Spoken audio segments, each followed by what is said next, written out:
Buenos días, el día de hoy yo les voy a hablar sobre un tema muy importante relacionado a la guía para implementar el currículo de ciencias naturales en el subnivel de educación básica superior.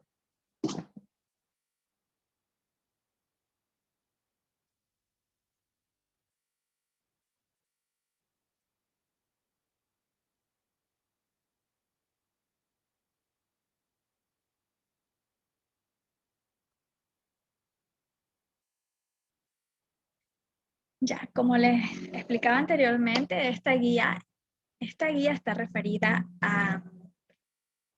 al subnivel de educación básica superior que corresponde a los años, a los años básicos de octavo, noveno y décimo.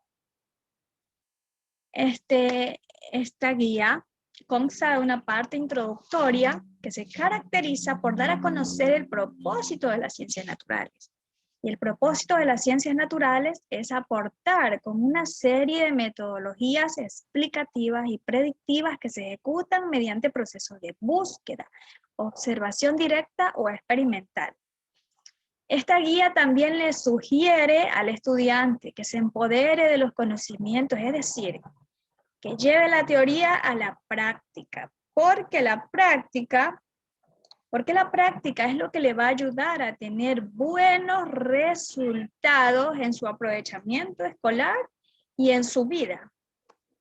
También se le pide al docente que ayude a elevar el autoestima del estudiante, pues todos sabemos que un estudiante con elevada autoestima puede participar, puede expresar sus ideas y se siente capaz de poder realizar las tareas que se le dejan dentro del aula de clase o que se les envía para la casa. Esta guía también tiene un lema, que es desarrollar el pensamiento científico en los estudiantes. Pero ¿cómo vamos a lograr que desarrollen el pensamiento científico? Primero, que aprendan a investigar, empiecen a investigar, empiecen a plantearse preguntas, empiecen a plantearse interrogantes, que analicen, que contrasten la información, que realicen experimentaciones sencillas de los temas que se dan en clase,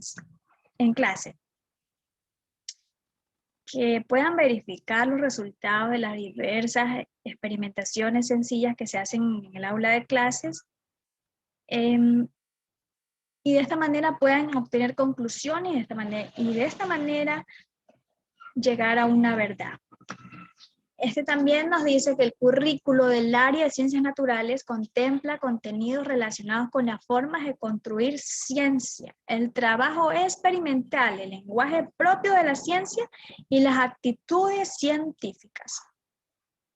Otro tema que es muy importante es la transposición didáctica. Este es un mecanismo mediante el cual el docente toma los contenidos y los transforma para presentarlo a los estudiantes. Por lo tanto, el docente debe conocer el conocimiento científico en gran medida para modificarlo y utilizando las estrategias metodológicas adecuadas al enseñar a los estudiantes.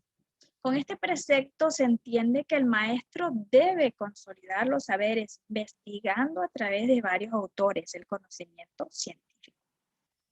Y que este conocimiento científico, antes de llegar a los estudiantes, debe haber pasado por un proceso de transposición didáctica. Es decir, que el maestro, antes de llegar al aula de clase, tiene que haber leído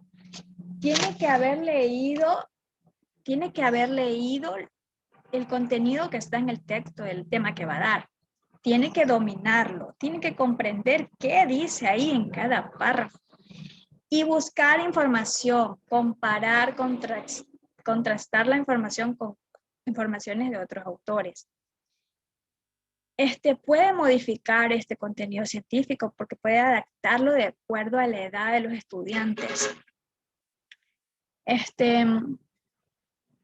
También puede agregar algo más. O sea, el maestro no debe quedarse solo con lo que le viene ahí en el texto. Hay cosas muy interesantes, muy importantes, que se puede enseñar de acuerdo a la edad del estudiante. El maestro siempre tiene que tener valor agregado, agregar algo más a lo que va a enseñar.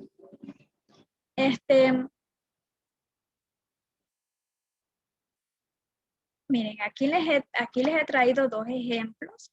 Un ejemplo es donde no se ha utilizado la transposición didáctica, y en el segundo ejemplo sí se ha utilizado la transposición didáctica. Ahora vamos a ver, miren, el ejemplo 1 dice: para su programación, un docente agarra un texto y lo toma como modelo. Elabora su programación de acuerdo al índice, sigue los mismos procedimientos, las mismas secuencias, los mismos ejercicios, etcétera, para su enseñanza. Y en la opción 2, en el ejemplo 2 dice: para su programación, un docente toma un texto, elige los contenidos de acuerdo a su programación, hace adaptaciones o modificaciones para su sesión de aprendizaje, teniendo en cuenta las características de sus alumnos.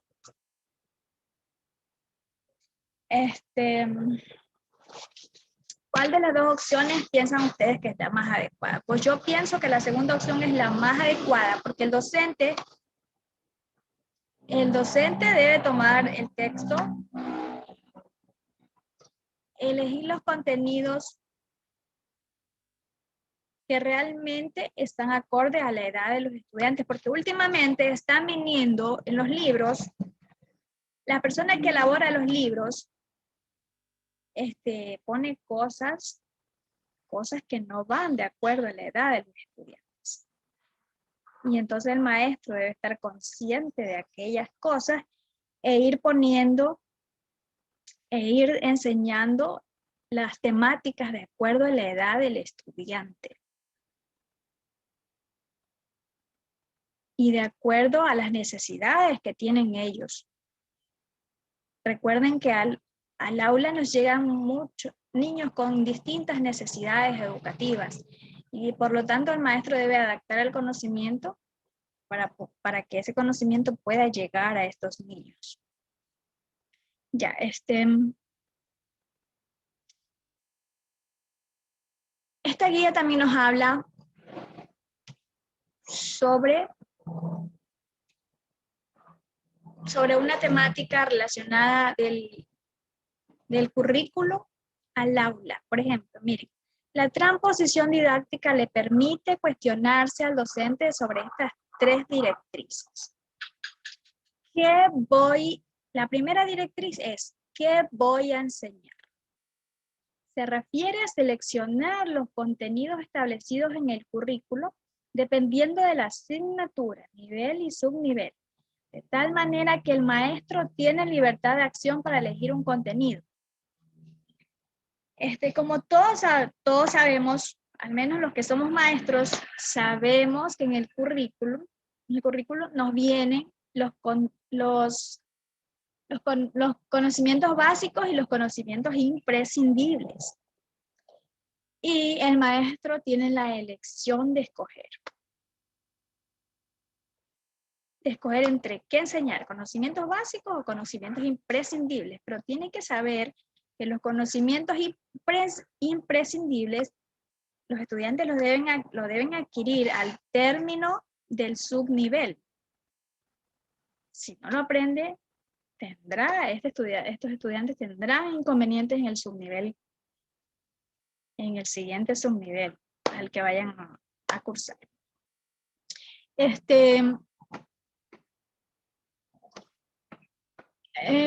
A ver, ahora la segunda directriz.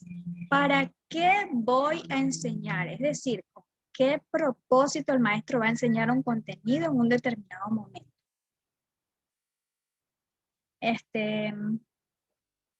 Como ustedes saben, En las ciencias naturales no solo enseñamos teoría, no solo enseñamos contenidos conceptuales, también enseñamos contenidos actitudinales.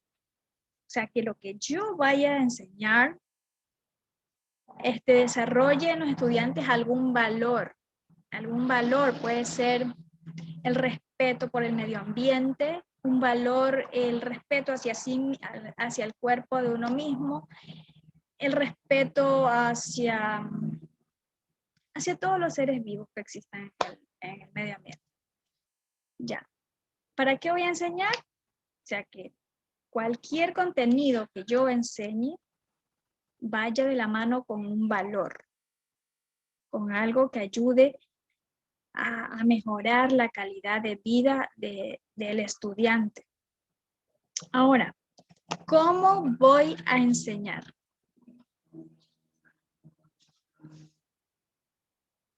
Se me olvidaba.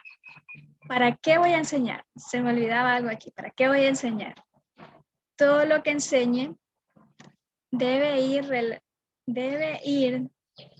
relacionado con las destrezas, con criterio de desempeño, porque todos sabemos que los estudiantes lo que aprenden en el aula debe servirle para la vida, no solamente para el examen que van a aprobar. Todo lo que aprendan en el aula de clase tiene que servirles para que se desenvuelvan correctamente en su espacio inmediato o en su entorno inmediato o en su entorno social. Ya, ahora, ¿cómo voy a enseñar? Se refiere a la manera de enseñar un contenido para que los estudiantes puedan aprender. Aquí tienen que ver mucho las estrategias, las técnicas, los métodos que puedo utilizar para enseñar. Sé que muchos maestros desconocen lo que es la didáctica de ciencias naturales, por eso hay muchos problemas en las aulas de clases, porque los maestros muchos no conocen las distintas metodologías, las distintas estrategias que se pueden enseñar para poder brindar una educación de calidad. Pero nunca es tarde para aprender. Nunca es tarde para aprender. Los maestros somos aprendices para toda la vida. Todavía podemos aprender muchas técnicas, muchas estrategias, muchas metodologías para enseñar de una manera acorde a esta área de ciencias naturales que es muy importante para la vida de cualquier ser humano. Ya, a ver, ahora vamos. Esta guía también nos habla sobre el proyecto curricular institucional PCI.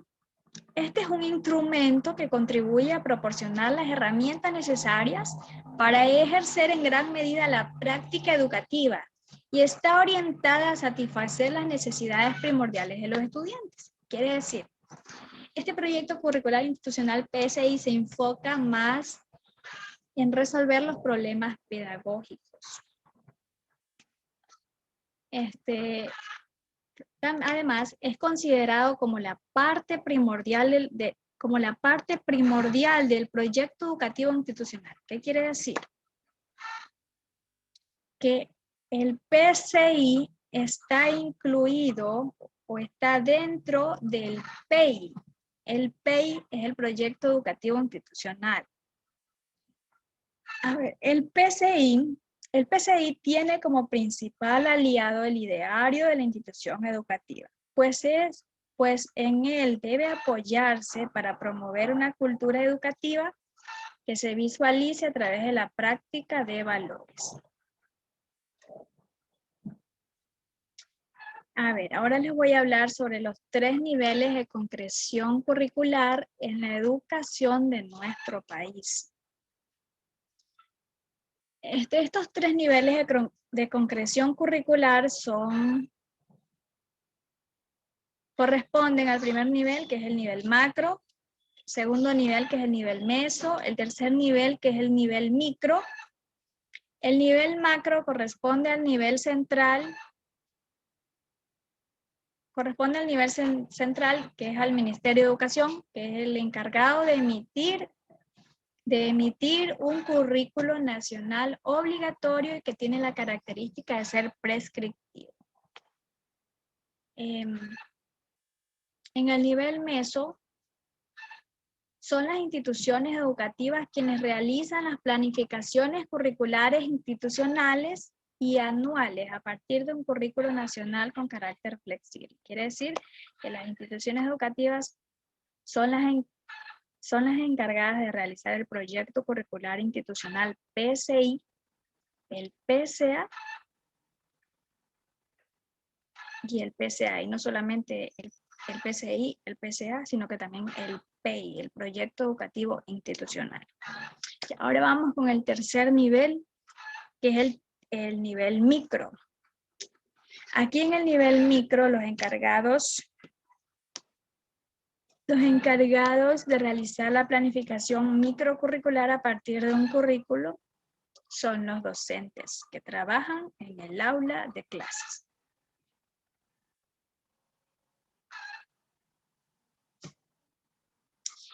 Esta guía para el subnivel de educación básica superior nos habla también de un enfoque pedagógico.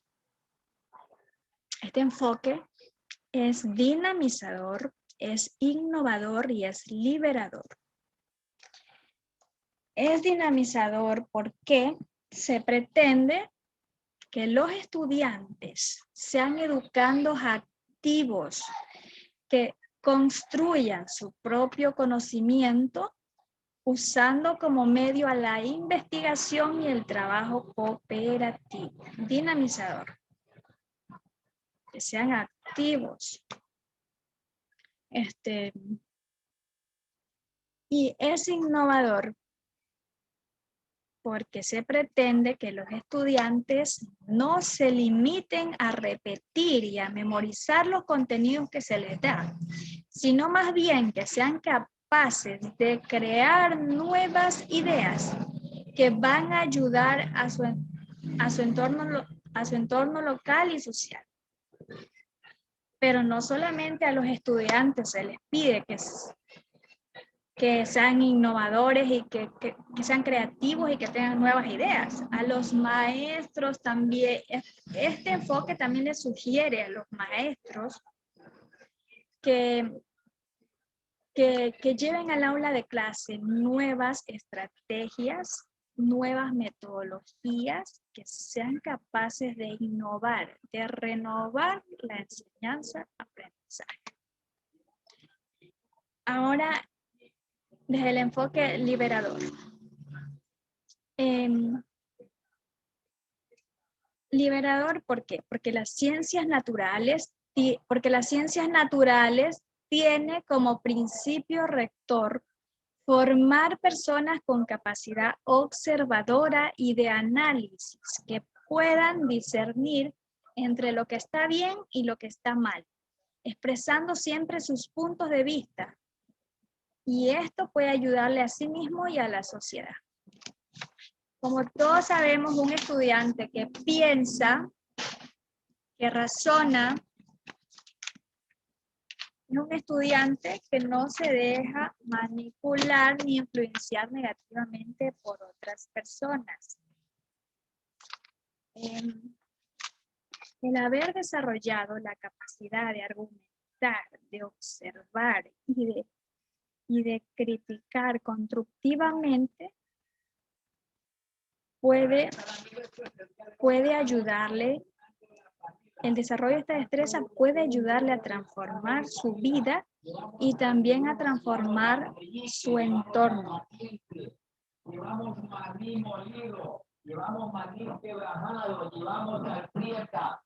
A ver, los contenidos de aprendizaje. Los contenidos de aprendizaje, o también llamados destrezas con criterio de desempeño. Para el nivel de educación general básica están expuestas el primer nivel de concreción curricular y distribuidas por subnivel. ¿Qué quiere decir? ¿Dónde encontramos las destrezas con criterios de desempeño? En el currículo de los niveles de educación obligatoria. Ahí encontramos las destrezas con criterio de desempeño. Ahí las encontramos. En el primer nivel de concreción curricular, luego los contenidos de aprendizaje se concretan a partir de las unidades didácticas en la planificación curricular anual, que es el PCA, de acuerdo con las necesidades de los estudiantes. Luego estas destrezas van a ser plasmadas en la planificación curricular anual. Y por último, las destrezas con criterio de desempeño serán utilizadas en la planificación curricular, la cual pueden ser desagregadas.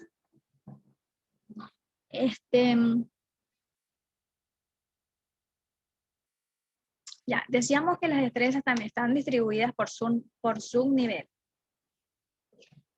En el subnivel de educación básica superior, podemos ir a buscar las destrezas con criterio de desempeño que están referidas al 8º, 9º y 10º. Cada subnivel tiene sus propias destrezas.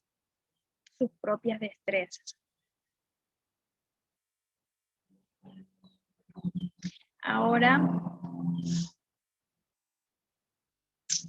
vamos a hablar de las precisiones de enseñanza, aprendizaje de las ciencias naturales. Lo primero de lo que nos habla es de la metodología para la enseñanza, aprendizaje de las ciencias naturales. El primer parámetro es que los estudiantes aprenden del mundo que les rodea. Otro parámetro es el aprendizaje y la motivación. Tercer parámetro, la tarea de enseñar ciencias naturales. Otro parámetro, la ciencia escolar y la ciencia experta. Y por último, las ciencias naturales y su aporte a la alfabetización científica. Todos estos parámetros nos van a ayudar a utilizar una metodología acorde al subnivel del que estamos trabajando.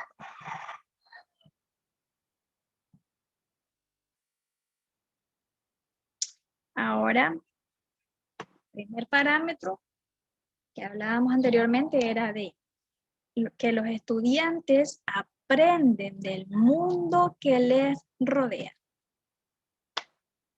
Y sí, los estudiantes tienen una forma particular de ver las cosas, por ejemplo, las partes que constituyen su cuerpo, conocen el medio en el que se desenvuelven, o las características de las plantas y animales, algunos cambios atmosféricos. Por lo tanto, ellos traen preconceptos. Las ideas, los preconceptos, los conocimientos previos que están en el pensamiento del estudiante pueden ser errados o aproximarse a la realidad. Pero esto nos sirve muchísimo para que el estudiante pueda contrastar sus ideas con los conceptos científicos y pueda adquirir nuevos aprendizajes y experiencias y pueda comprender mejor el funcionamiento del mundo.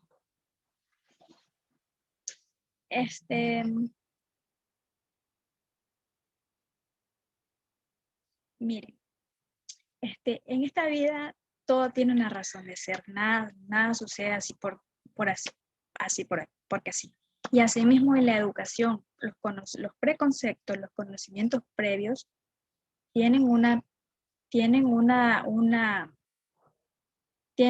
importancia inmensurable, ya que se ha comprobado, de acuerdo a los estudios que ha hecho la neurociencia, Se ha comprobado que los preconceptos, los conocimientos previos, ayudan a construir de una mejor manera el nuevo conocimiento, ya que el cerebro cuando aprende un nuevo tema gasta mucha energía, pero si se familiariza el estudiante con lo que ya sabe, con lo que conoce de su entorno inmediato, se van a crear conexiones neuronales y se va a producir el aprendizaje significativo. Todos sabemos que el aprendizaje significativo se da cuando podemos comparar lo que hemos aprendido y lo que ya sabemos y creamos nuevos conceptos. Y podemos deducir si lo que sabíamos era correcto o estaba equivocado. Y eso nuevo que he aprendido puede servirme para aplicarlo en mi vida. Ya, miren.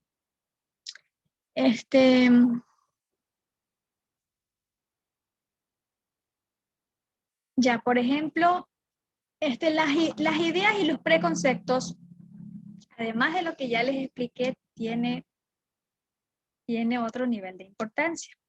Pues a través de los preconceptos el maestro puede conocer a sus estudiantes, puede conocer cómo piensa, cómo es el mundo alrededor del que ellos se desenvuelven.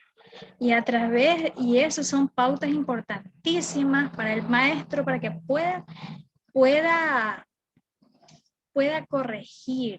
corregir si algo está mal, si alguna idea está equivocada, está errada, o pueda felicitar si eso que ya sabe el estudiante es algo certero, pueda felicitar. Miren que el gran error de la educación ha sido pensar que a la escuela solo se viene a aprender. A la escuela no solo se viene a aprender, a la escuela se viene a desaprender, a desaprender esos malos hábitos que teníamos, esos pensamientos incorrectos que teníamos. Entonces, por todo esto, es importante tomar en cuenta las ideas y los preconceptos de los estudiantes.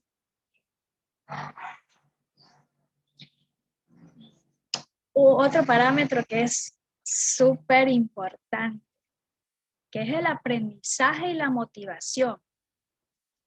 La motivación es un factor clave que mejora el rendimiento y el éxito escolar. Muchas veces los maestros nos hemos quejado porque tal estudiante decimos que es vago, que no aprende, que que corre por el aula, que no obedece, que no hace caso, que no presta atención. Lo que muchas veces le puede estar pasando a este estudiante es que no está motivado, por eso no aprende, no está motivado, no tiene interés, no tiene un motivo, no tiene una razón de aprender eso que el profesor está enseñando. ¿Pero por qué? Veamos por qué. Miren, existen tres elementos claves para que el maestro pueda motivar a los estudiantes. Y uno de los primeros y más importantes es que el docente domine el contenido científico de la materia que enseña. De esta manera genera un gusto e interés de los estudiantes por aprender la materia. El docente que ha preparado su clase, domina el contenido científico, siempre tendrá algo nuevo, siempre tendrá una historia, siempre tendrá algo importante que contarle a sus estudiantes. Y eso es lo que cautiva a los estudiantes. Saber que el profesor sabe, que conoce, que domina la materia. Y eso hace que los estudiantes amen la materia, porque a muchos maestros no les gusta la materia de ciencias naturales, no les gusta. Y entonces transmiten esa negatividad hacia los alumnos. Pero si el maestro ama la materia, conoce el contenido científico de lo que enseña, entonces los estudiantes van a amar esta materia y van a llegar con gusto al aula de clases, sabiendo que los espera un maestro o una maestra que sabe demasiado, que domina el tema. Bueno, ahora el segundo elemento clave es que el maestro utilice recursos, sean estos globoterráqueos, sean lupas, sean recortes de los temas de clase, que utilice las TICs, la tecnología, que fomente la realización de experimentos sencillos de los distintos temas de clase, que fomente las actividades lúdicas, los juegos, las dinámicas. Muchos dirán, pero para este es un nivel de educación básica superior. No es necesario estar haciendo dinámica, ya estos chicos ya tienen 12, 13, 14 años, ¿para qué estar haciendo dinámica? No, esto es una creencia equivocada que tienen algunos maestros. Sí, estos estudiantes sí deben aprender de manera lúdica, aprender mediante las dinámicas, los juegos. Ya, por último, para lograr que los estudiantes deseen participar y aprender de los temas de clase, el docente tiene que utilizar la motivación al inicio, durante y al final de los procesos de clase. Al inicio, el docente puede hacer una dinámica, puede hacerles entonar una canción, pueden ver un video relacionado a la clase. El maestro puede contar una historia, algo que los motive, que los haga estar despiertos, con ánimo, con entusiasmo para empezar a trabajar en ese día para aprender el nuevo tema. Durante el proceso de clase, ahí es que muchos maestros fallan, porque ponen a los alumnos, hacen grupos, los dejan ahí que resuelvan ahí el libro, que completen, y muchas veces los estudiantes ni entienden lo que dice en el libro, no entienden. Y entonces, una forma de que el maestro motive a sus estudiantes durante el proceso, durante la clase, es que el maestro nunca abandone a sus estudiantes, esté ahí para resolver dudas, para motivarlos, darle palabras de aliento para que los estudiantes puedan culminar de hacer la tarea que tienen que hacer de manera cooperativa.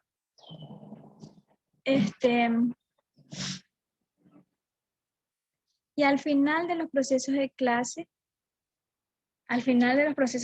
lo que los maestros siempre hacen es tomarles una evaluación escrita.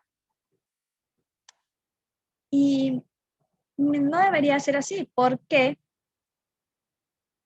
Porque el maestro debe optar por cambiar de estrategias para evaluar. Por ejemplo, puede evaluarlo mediante alguna técnica, y de esta manera algún juego, alguna dinámica que ayude a evaluar el tema de la clase. De esta manera ellos se van a ir felices, se van a ir contentos a sus hogares, y obviamente al día siguiente van a ir con muchas ganas de seguir aprendiendo lo que el maestro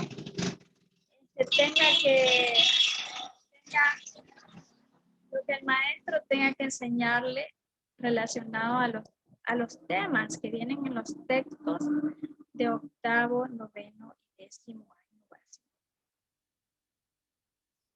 Ahora, otro parámetro es la tarea de enseñar ciencias naturales. Ya,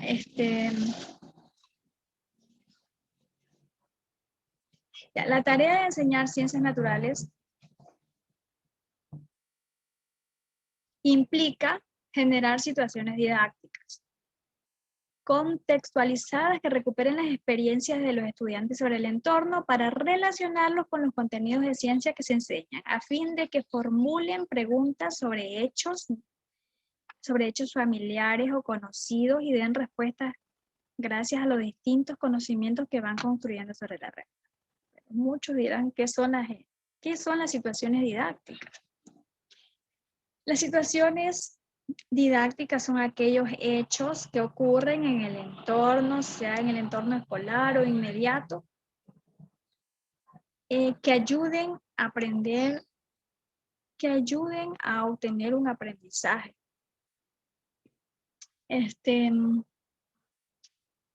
Pero por lo general siempre las situaciones didácticas van a estar relacionadas con las preguntas, con la elaboración de con responder a una interrogante, algo que inquieta, algo que preocupa sobre algún tema. Ya, a ver, ahora, hablando metafóricamente, diríamos que la tarea de enseñar ciencias naturales significa abrir una ventana para aprender a observar cómo funciona la naturaleza, cómo se reproducen los fenómenos y cómo los hechos influyen en nuestras vidas, a fin de reconstruir los conocimientos de la realidad para explicarlos. Dice, aprender a observar cómo funciona la naturaleza. Muchos vivimos rodeados de vegetación, de muchas plantas, muchos árboles, pero en realidad no sabemos muy bien cómo funcionan los distintos elementos que tiene la naturaleza.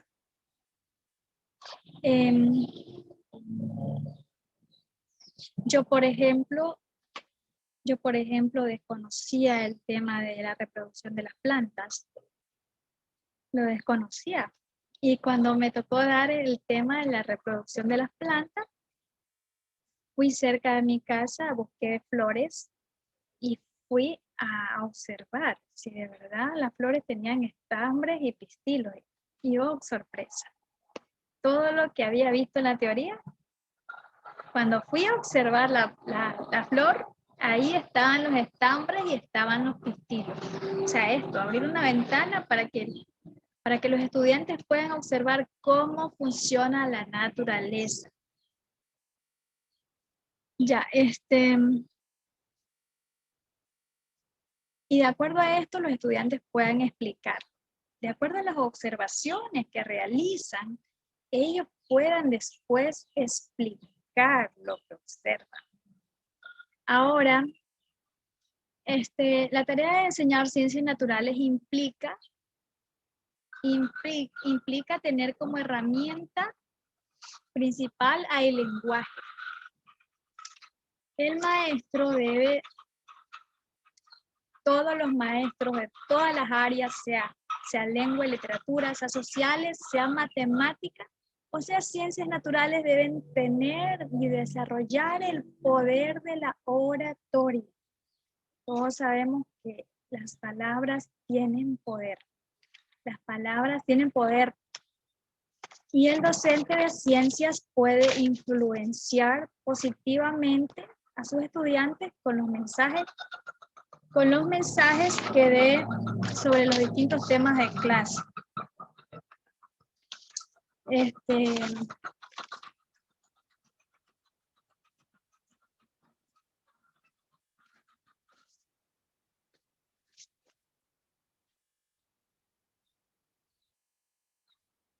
Ya,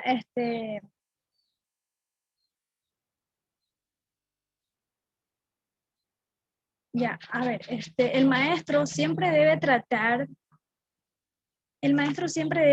de persuadir, de convencer de que lo que está enseñando es para el bien de sus estudiantes. Ya, y de esta manera los estudiantes se van apropiando de ese poder de oratoria. Ellos van desarrollando también el poder de oratoria y de esta manera ellos van a poder, de acuerdo a los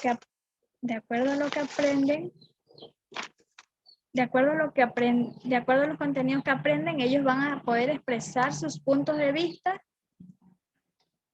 para poder cambiar el mundo, porque Aquí dice, el lenguaje como una herramienta para cambiar la forma de pensar del mundo.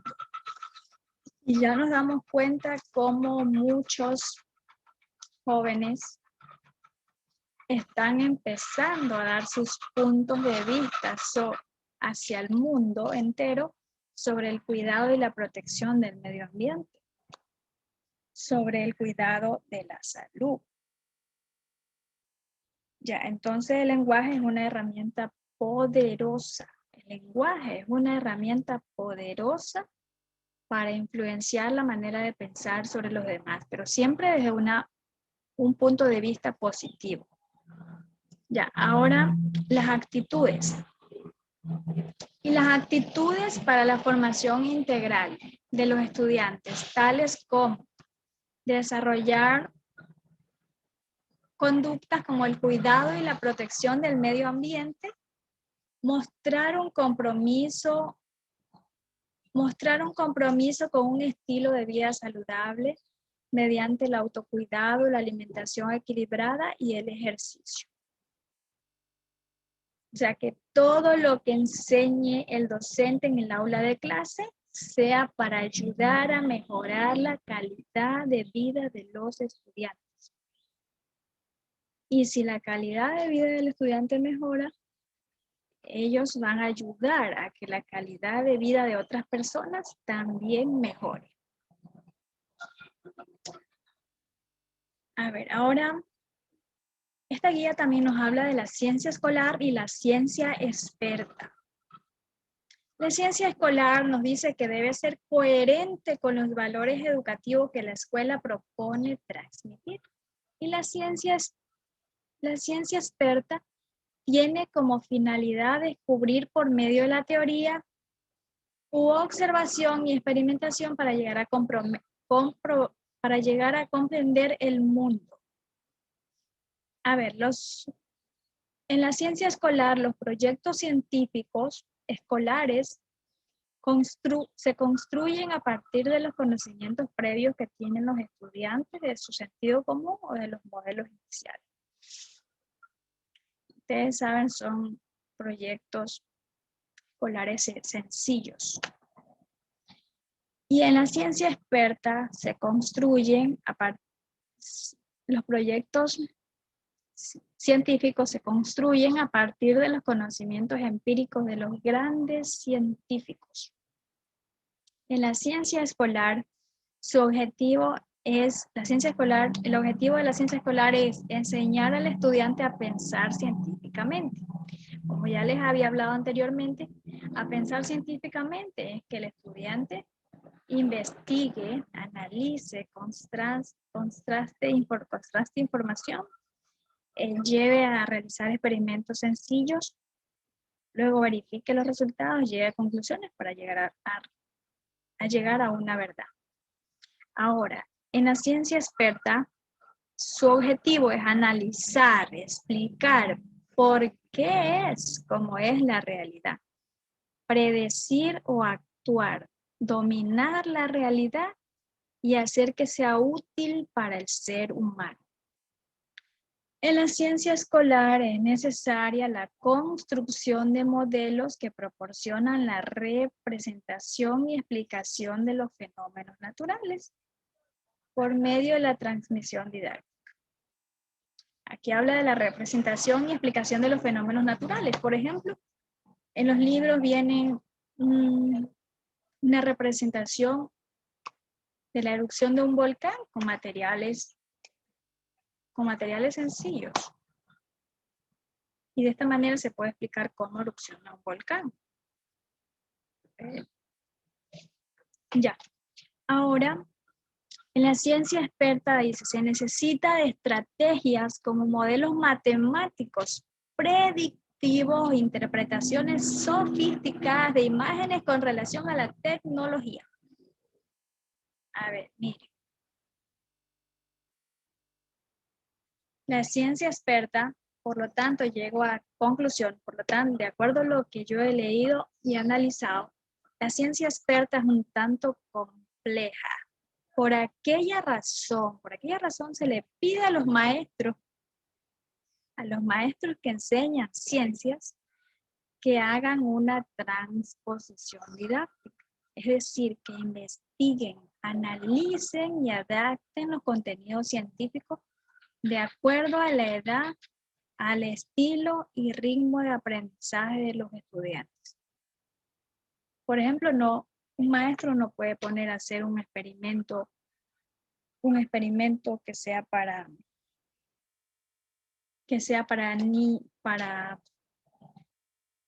estudiantes de medicina, no va a poner a estudiantes de preescolar a hacer esos experimentos. Obvio que no.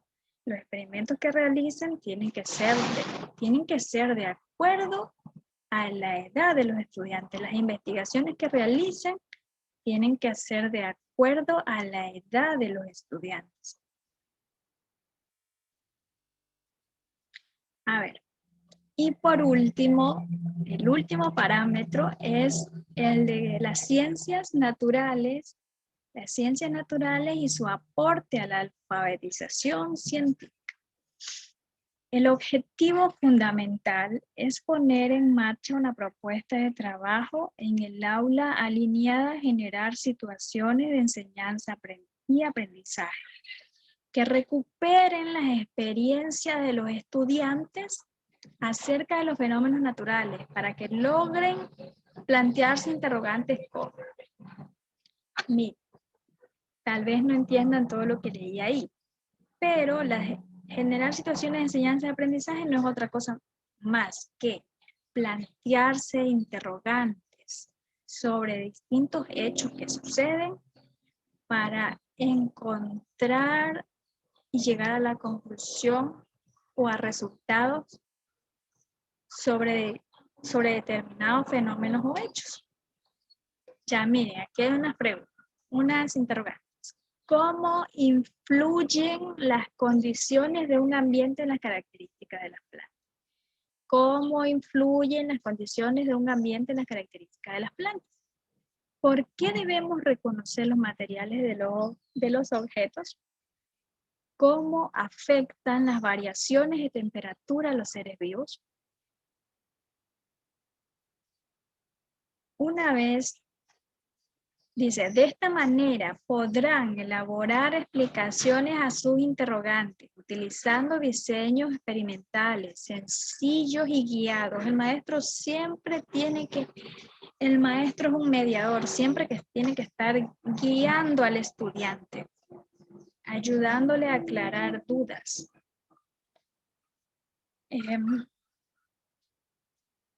Y dice utilizando diseños experimentales sencillos y guiados y aplicando o construyendo modelos. Aquí pueden ver a un niño cómo está haciendo en la modelización de un volcán. Acá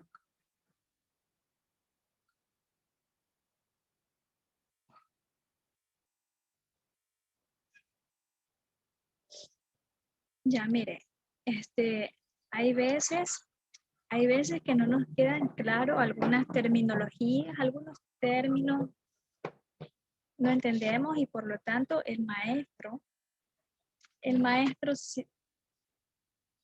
siempre tiene que investigar, el maestro tiene que ser un investigador. A ver, aquí hay algunas terminologías que tal vez ustedes no entiendan con las explicaciones que he dado anteriormente. Pero miren, la alfabetización científica es una estrategia orientada a lograr que la población adquiera cierto nivel de conocimientos de ciencia y de saberes acerca de la ciencia. Y acá, ¿qué es una situación? Una situación es un hecho o acontecimiento social o natural que ocurre en el entorno del estudiante. Se convierte en una situación didáctica cuando se usa con fines didácticos. Es decir, lo traemos al aula para propiciar la construcción de aprendizajes mediante actividades ordenadas y articuladas en una secuencia didáctica. La situación ocurrida en el entorno puede simularse, reconstruirse, escenificarse o bien analizarse a través de un video, una película, una nota informativa, un registro fotográfico o visita al lugar de los hechos. Por lo tanto, las situaciones que ocurren en el entorno son escenarios que pueden aprovecharse para generar conocimiento, desarrollar competencias, habilidades, destrezas, actitudes y valores. Como conclusión, la guía didáctica de educación básica superior, lo que más nos habla es sobre las situaciones didácticas. O sea, el maestro que dé clase en estos años, 8º, 9º y 10º, debe trabajar preferentemente con las situaciones didácticas, ayudar que el estudiante se plantee interrogantes y pueda encontrar respuestas. Mire, anteriormente se decía que un estudiante que era inteligente cuando sacaba 10. Pero actualmente se dice que el estudiante no es inteligente aquel estudiante que saca 10, es inteligente aquel estudiante que tiene la capacidad de plantearse preguntas e ir en busca de las respuestas. Y aquí hay un ejemplo a otra cosa. A los maestros, la materia de ciencias naturales es teoría, pero también es práctica. El maestro debe acompañar la teoría con ejemplos, muchos ejemplos. Y por eso yo les he traído aquí un ejemplo sobre una situación didáctica. A ver, preguntan. Miren, aquí el título de la situación didáctica. La situación didáctica no solo se plantean de forma interrogativa, también puede ser un título llamativo. Por ejemplo, aquí dice, cuando el bosque arde, se apaga la vida. Ahora los estudiantes van a tratar de investigar y analizar este tema, que dice, cuando el bosque arde, se apaga la vida. Y aquí han creado una situación didáctica para resolver esta temática. Esta situación didáctica tiene 3 componentes. La primera es acción del estudiante. La segunda es acción cognitiva del estudiante y la tercera es acción argumentativa del estudiante. Mire, en la acción del estudiante, dice, se desarrollará a través de la lectura con enfoque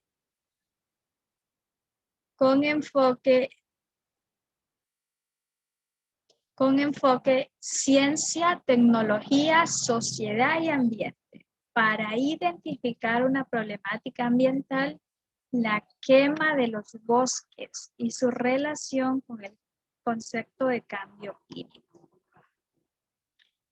Las implicaciones de esto son motivación, contextualización. A ver, el producto es relacionar conceptos y elaborar unas premisas con base en el enfoque ciencia, tecnología, sociedad y ambiente. El segundo componente es la acción cognitiva del estudiante. Dice, los estudiantes deberán desarrollar fenómenos experimentales. En las implicaciones dice con conceptualización de tipo experimental. Y el producto es desarrollar la observación, plantear hipótesis, interpretar resultados y argumentando su tesis. Ahora, en el tercer componente, que es la acción argumentativa del estudiante, se presentará una infografía History Channel sobre la contaminación ambiental producida por procesos de combustión. En las implicaciones está la argumentación y pensamiento crítico. Y en el producto está el texto argumentativo donde exprese su posición frente a la problemática ambiental y a los cambios químicos que intervienen. De esta manera se desarrollan las situaciones didácticas.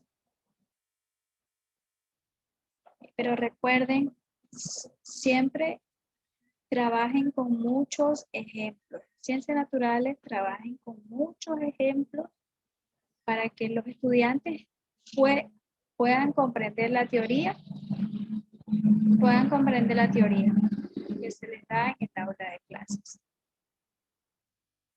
Esto es todo lo que yo les puedo explicar de mi trabajo relacionado a la guía para implementar el currículo de ciencias naturales en la educación básica superior que comprende los años básicos de octavo, noveno y décimo. Muchas gracias.